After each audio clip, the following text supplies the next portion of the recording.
Grand Forks, North Dakota. The afternoon of November 22, 2003. 22-year-old Drew Sjodin had just finished a shift at Victoria's Secret, where she worked part-time while finishing her degree in visual art at the University of North Dakota. She'd stopped to buy herself a new purse before heading out to her car in the Columbia Mall parking lot, the kind of small, ordinary end-of-shift errand that probably felt like nothing at all in the moment. She was on the phone with her boyfriend, Chris Lang, walking across that parking lot in broad daylight, in a mall full of other people doing the exact same unremarkable Saturday errands she was. And then, mid-sentence, Chris heard her say, "Okay," and the call ended. I think about that detail more than almost any other part of this case, honestly. Not a scream, not a struggle he could hear clearly enough to understand as danger. Just two small, almost compliant words, and then silence. There's something about the ordinariness of that phrase that unsettles me more than a scream would have. A scream, at least, tells you unambiguously that something has gone wrong. Okay, sounds like someone agreeing to something small and forgettable, the kind of thing you say to a stranger asking for directions, or to a friend making an unreasonable request you've decided isn't worth arguing about. It's the sound of compliance, not alarm, and I think that's exactly why it worked. Whatever it was Rodriguez actually said to produce those specific two words. Chris assumed, reasonably, that the call had simply dropped, the way calls did constantly on cell networks in 2003. He had no way of knowing, in that exact moment, that he had just heard the beginning of an abduction happening to someone he loved, delivered to him in a tone so calm it sounded like nothing at all. Hours later, at 7:42 that evening, his phone rang again. It was Drew's number. When he answered, there was no voice, just static, and the faint mechanical sound of someone pressing buttons on a phone, as if trying, and failing, to reach him one more time. I don't know what that second call actually was. Nobody does, definitively. But I've thought about it more than I probably should, turning over the possibility that some small, desperate part of her was still trying to reach him, hours after that first call ended, with nothing left to say it with, except static. Before we go any further into what happened after that, I want you to know who Drew Sjodin actually was, because a case like this one so often gets remembered entirely through the legislation it produced, and a person gets quietly erased underneath that legacy. She was a senior at the University of North Dakota, a member of the Gamma Phi Beta sorority, someone who'd chosen to study visual art specifically because she loved making things with her hands. She worked retail to help pay her own way through school, the way an enormous number of ordinary 22-year-olds do, balancing a degree and a part-time job and a boyfriend and, presumably, an entire future she was still actively building for herself. There is nothing remarkable about the last few hours of Drew Sjodin's life, and I think that's exactly the point, and honestly, the part of this story I find myself dwelling on most. She did precisely what any of us might do on an ordinary Saturday. Worked a shift, treated herself to something small afterward, talked to someone she loved on the walk to her car. None of that should have been dangerous. Nothing about buying a purse after a shift at a mall in your own hometown is supposed to carry any risk at all. For her, it was fatal. And I think that's the quiet horror sitting underneath almost every case this channel covers. The complete, total ordinariness of the moment right before everything changes. Nobody gets a warning. Nobody gets a sign. You just walk to your car exactly the way you have 1,000 times before. And this time, for reasons that have nothing to do with anything you did, it's different. When Drew didn't show up for her evening plans and couldn't be reached, a friend reported her missing to police. Officers found her car still parked in the Columbia Mall lot. Beside it, on the pavement, they found a knife sheath. It's such a small, easily overlooked object The kind of thing you might walk right past in a parking lot without a second glance, and yet it would eventually become one of the 2 or 3 pieces of physical evidence that connected everything in this case together. Investigators also contacted Drew's cell phone provider and learned something immediately unsettling. Her phone was bouncing off a cell tower near Crookston, Minnesota, a town roughly 30 miles east of Grand Forks, across the state line. Whatever had happened to Drew Sjodin, it had happened fast, and it had already moved her a considerable distance from the parking lot where her boyfriend last heard her voice. What followed was one of the largest search efforts the state of North Dakota had ever mounted for a missing person. Hundreds of volunteers combed fields and ditches throughout that harsh, early Dakota winter, an entire community organizing itself around the hope that Drew might still be found alive. Driving out in pickup trucks along rural roads, walking frozen fields shoulder to shoulder in temperatures that made every hour outside its own small act of endurance. I find myself thinking, whenever I read about searches like this one, about the particular kind of faith it takes to keep walking a frozen field in December, in a state where winter arrives early and stays late, refusing to let the cold or the odds convince you to stop looking. It's a specific, unglamorous kind of hope. The kind that doesn't get talked about nearly as much as the dramatic breakthroughs true crime stories usually center around. Hundreds of ordinary people simply choosing, day after freezing day, not to give up on a stranger's daughter. That's what an entire community did for Drew Sjodin, week after week, through a North Dakota winter that gives almost nothing back to the people brave enough to stand in it. The investigation moved quickly toward a name. Alfonso Rodriguez Jr., 50 years old at the time, had been released from prison only about 6 months earlier, after serving 23 years for a previous conviction involving rape, attempted kidnapping, and aggravated assault. He was classified as a Level 3 sex offender, the highest risk category a state can assign, meaning authorities considered him among the most likely offenders in the entire system to re-offend. He had been free for less than half a year when Drew Sjodin disappeared from that parking lot. I want to sit with that timeline for a second, because it's the detail underneath this entire case that I can't quite get past. 23 years in prison, 6 months of freedom. That's the entire gap between the system determining a man was dangerous enough to warrant the state's highest offender classification, and that same man standing in a mall parking lot on an ordinary Saturday afternoon. It's not a story about a system that failed to notice a threat. It's a story about a system that knew exactly what it was looking at, said so on paper, in the clearest legal language available, classifying him at the absolute top of its own risk scale, and released him anyway, because that's simply how the sentence had been structured decades earlier. I keep thinking about what those 6 months must have actually looked like from the outside. An ordinary-seeming man going about an ordinary-seeming life in Minnesota, filed away in a registry most members of the public at the time had no easy way to check. His entire history sitting exactly where it was supposed to sit, on paper, doing nothing at all to protect the next person he encountered. Rodriguez was arrested on December 1st, 2003, just over a week after Drew vanished, charged initially with kidnapping. The evidence against him accumulated methodically over the following weeks. That knife sheath found beside Drew's abandoned car was traced back to the one local hardware store that sold that specific model, sold only as a matched pair with a particular folding knife.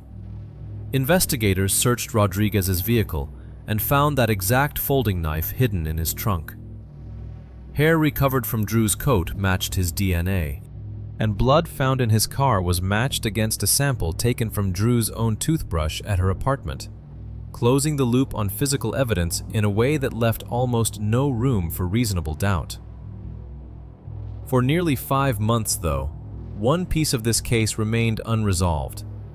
Nobody knew where Drew actually was.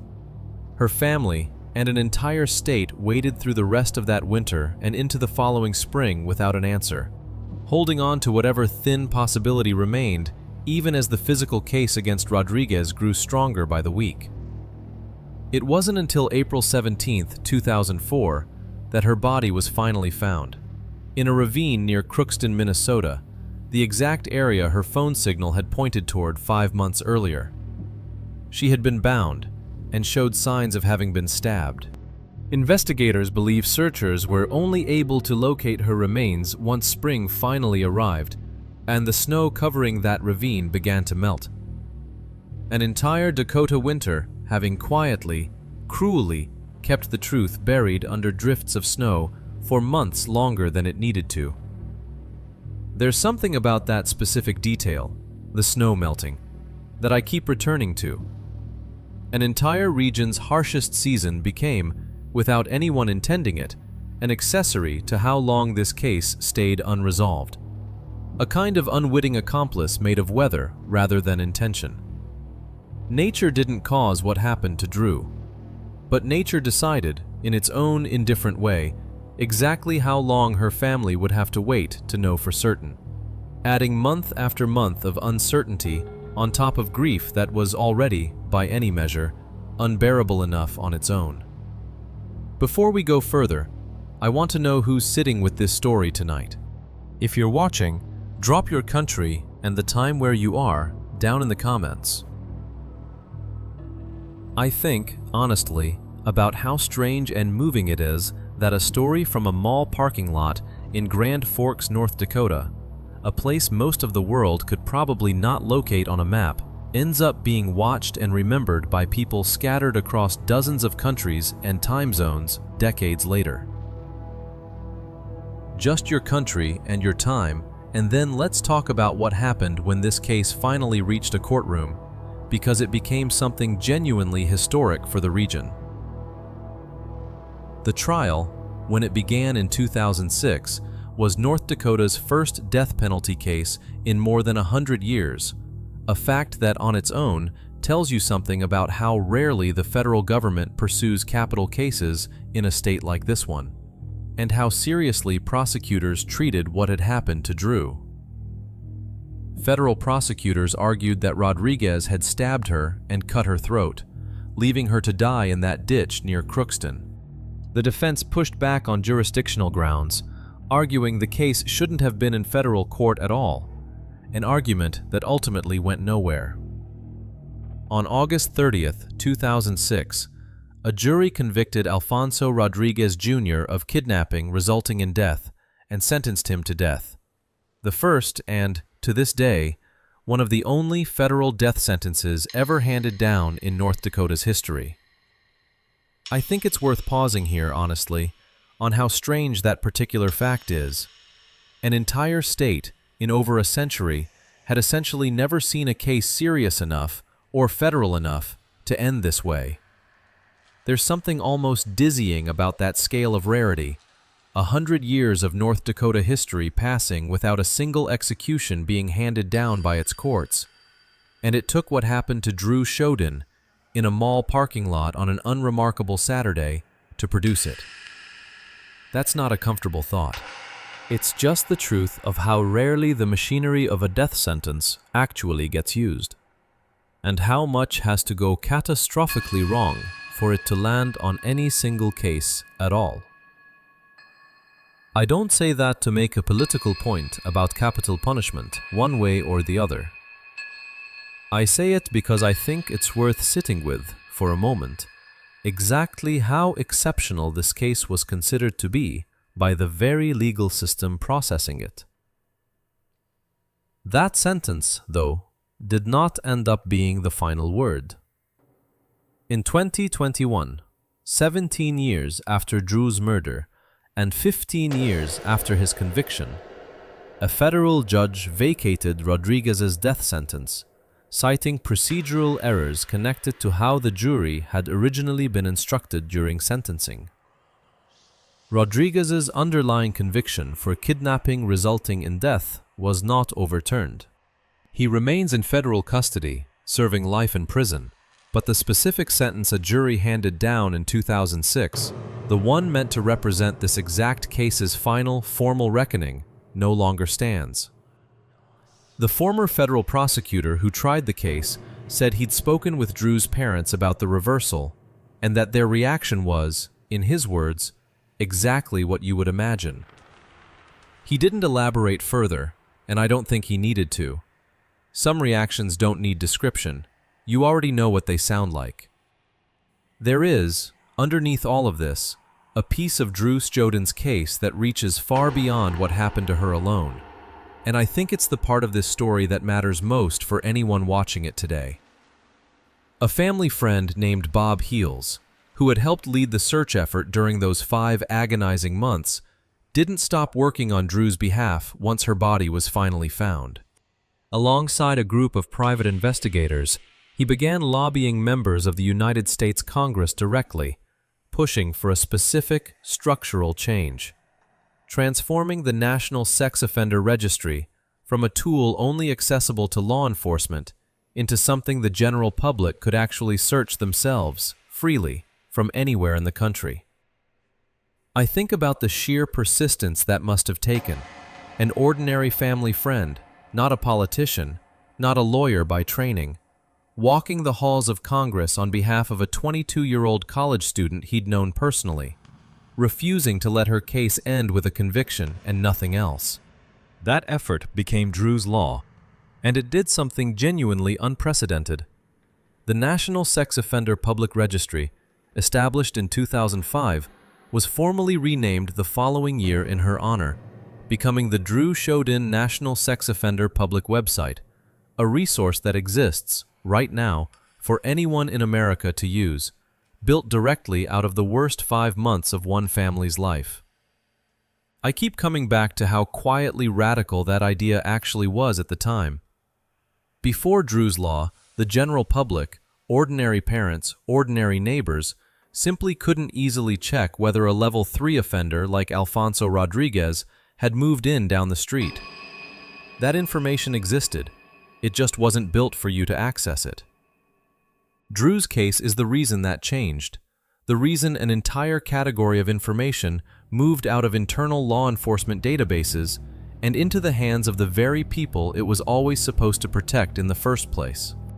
20 years later, this case still resonates powerfully in Grand Forks, according to residents and journalists who've revisited it on each major anniversary. It's been the subject of television specials, podcasts, and long-form journalism, and Alfonso Rodriguez's name has continued to resurface publicly through the ongoing appeals process, most recently with that 2021 reversal of his death sentence, ensuring that even now, this case refuses to feel fully, finally, closed. Drew Sjodin was 22 years old. She spent the last ordinary afternoon of her life exactly the way any college senior might spend a Saturday, working a shift, buying herself something small afterward, talking to her boyfriend on the walk back to her car. She said 2 words that sounded almost like agreement, and then she was simply gone, in the middle of a crowded parking lot, in broad daylight, in a town where everybody assumed exactly that kind of afternoon was safe. I keep returning, even now, to how little separates an ordinary Saturday from a case like this one. There was no dark alley here, no late-night walk down some obviously dangerous street. There was a mall, in the middle of the afternoon, in a town most of its own residents would describe as safe without a second thought, and a man who had been free for exactly 6 months after 23 years in prison for crimes that should have made everyone, everywhere, deeply cautious about ever trusting him near another woman again. It took a Dakota winter's worth of snow finally melting to bring her home to her family, and it took her death to change how an entire country tracks the men most likely to do to someone else exactly what was done to her. I don't think that's a fair trade, and I don't think anyone who knew Drew Sjodin would call it one either. But it is at least something, a piece of her, permanently built into a system that now exists specifically because an entire family and a family friend named Bob Heels refused to let her name simply fade into a cold case file once the trial ended. Rest in peace, Drew Sjodin. See you in the next case.